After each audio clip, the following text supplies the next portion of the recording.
Personne ne peut voir Dieu sans que lui ne le veuille. Personne ne peut avoir une relation avec Dieu sans que lui ne le veuille. 1 Timothée 2,5, il dit, il n'y a qu'un seul médiateur entre Dieu et les hommes, et c'est Jésus-Christ.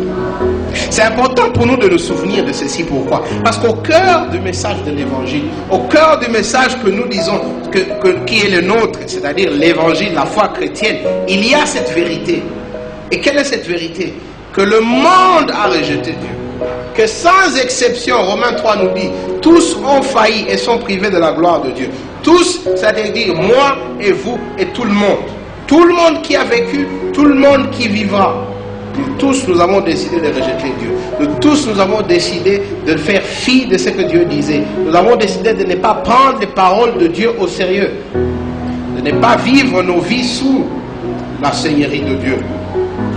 Et en faisant cela, nous nous sommes séparés de Dieu. Il y a eu un chiasme qui s'est créé. Il y a eu un trou qui s'est créé. Et nous avons été séparés de Dieu.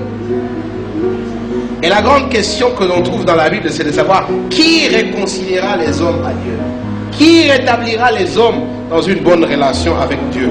Est-ce que ce sont nos actes d'action chrétienne? Est-ce que c'est notre religion? Est-ce que si nous sommes bons? Est-ce que si nous sommes gentils avec les gens? Est-ce que si nous prions beaucoup? Est-ce que si nous donnons tout ce que nous avons aux gens? C'est ça ce qui va établir le pont entre nous et Dieu?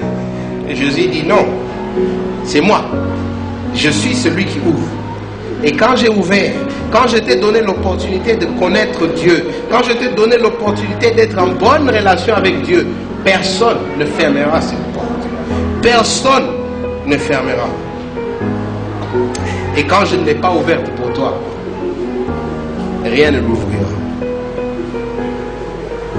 C'est ça ce que nous appelons la bonne nouvelle. La bonne nouvelle, c'est qu'aujourd'hui, il y a une possibilité d'être en bonne relation avec Dieu.